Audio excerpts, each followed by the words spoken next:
அமெரிக்காவில் இறங்கும் இந்திய பொருட்களுக்கு 50% வரி விதிப்பதாக அந்நாட்டின் அதிபர் ட்ரம்ப் அறிவித்தார். இதற்கு உக்ரைனுடன் போரில் ஈடுபட்டுள்ள ரஷ்யாவிடமிருந்து நாம் கச்சா எண்ணெய் வாங்குவதை காரணம் காட்டினார். இந்தியாவுக்கு எதிராக வன்மத்தையும் கொட்டினார். ரஷ்யாவுடன் சேர்ந்து இந்தியா என்ன செய்தாலும் பரவாயில்லை, இரு நாட்டின் பொருளாதாரமும் செத்துவிட்டது, அதை அவர்கள் இன்னும் வலுவிழக்கச் செய்வார்கள் என்று சாடினார். ட்ரம்ப் போட்ட அடாவடி வரிக்கு இந்தியா அடிபணியாது என்று நம் பிரதமர் மோடி ஏற்கனவே மறைமுகமாக சொல்லியிருந்தார். நாட்டு மக்கள் மற்றும் விவசாயிகள் நலன்தான் முக்கியம். இதற்காக இந்தியா எந்த சமரசத்தையும் செய்யாது. தனிப்பட்ட முறையில் நான் இதற்கு பெரிய விலையை கொடுக்க வேண்டியிருக்கும். ஆனால் நான் தயாராக இருக்கிறேன், இந்தியாவும் தயார் என்று பதிலடி கொடுத்தார். அதன் தொடர்ச்சியாக செத்த பொருளாதாரம் என்று ட்ரம்ப் அடித்த கமெண்ட்டுக்கும் இப்போது மோடி பதிலளித்துள்ளார். பெங்களூரு 3ஆம் கட்ட மெட்ரோ திட்டத்துக்கான அடிக்கல் நாட்டு விழாவில் பேசிய மோடி இந்தியாவின் பொருளாதாரத்தை வெகுவாக புகழ்ந்தார். உலகின் முதல் 3 பொருளாதார நாடுகளில் ஒன்றாக நம் இந்தியா வேகமாக முன்னேறி வருகிறது. சீர்திருத்தம், தீவிர செயல்திறன் மற்றும் நாம் செய்த மாற்றங்கள்தான் இதற்கு காரணம் என்று மோடி சொன்னார். 2014இல் 5 நகரங்களில் மட்டுமே மெட்ரோ வசதி இருந்தது. இப்போது 24 நகரங்களில் இருக்கிறது. உலகின் மிகப்பெரிய மெட்ரோ திட்டத்தை கொண்ட 3வது பெரிய நாடாக இந்தியா திகழ்கிறது. 2014இல் 20,000 கிலோமீட்டர் நீள ரயில் பாதை இருந்தது. இப்போது அது 40,000 கிலோமீட்டராக அதிகரித்துள்ளது. 74 ஏர்போர்ட் இருந்தது. இப்போது 160ஐ தாண்டிவிட்டது. 2014இல் 7 எய்ம்ஸ் மற்றும் 387 மருத்துவக் கல்லூரிகள் இருந்தன. இப்போது 22 எய்ம்ஸ், 704 மருத்துவக் கல்லூரிகளாக அதிகரித்துள்ளன. 2014க்கு முன்பு இந்தியாவின் மொத்த ஏற்றுமதி ஆண்டுக்கு 40 லட்சம் கோடியாக இருந்தது. இப்போது 72 லட்சம் கோடி ரூபாய்க்கு ஏற்றுமதி செய்கிறோம்.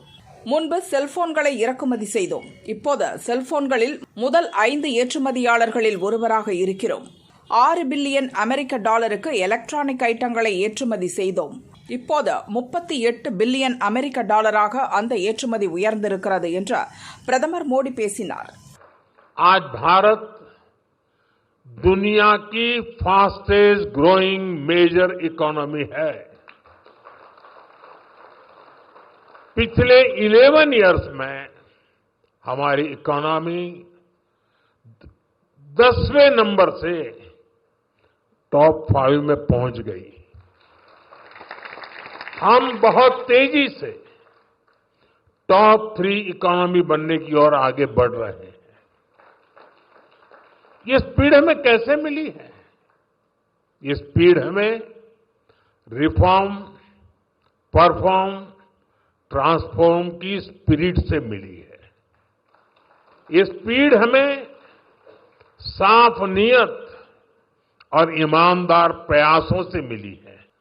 12 करोड़ से अधिक टॉयलेट्स बनाए हैं.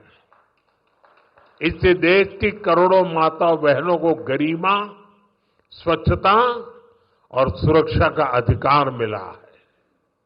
साथियों, देश आज जिस गति से विकास कर रहा है, इसके पीछे हमारी इकोनॉमिक ग्रोथ एक बड़ा फैक्टर है. आप देखिए, 2014 से पहले भारत का टोटल एक्सपोर्ट $468 बिलियन तक पहुंचा था. आज ये $824 बिलियन हो गया है. पहले हम मोबाइल इंपोर्ट करते थे, वहीं अब हम मोबाइल हैंडसेट के टॉप 5 एक्सपोर्टर बन गए हैं. और बेंगलुरु की इसमें बहुत बड़ी भूमिका भी है.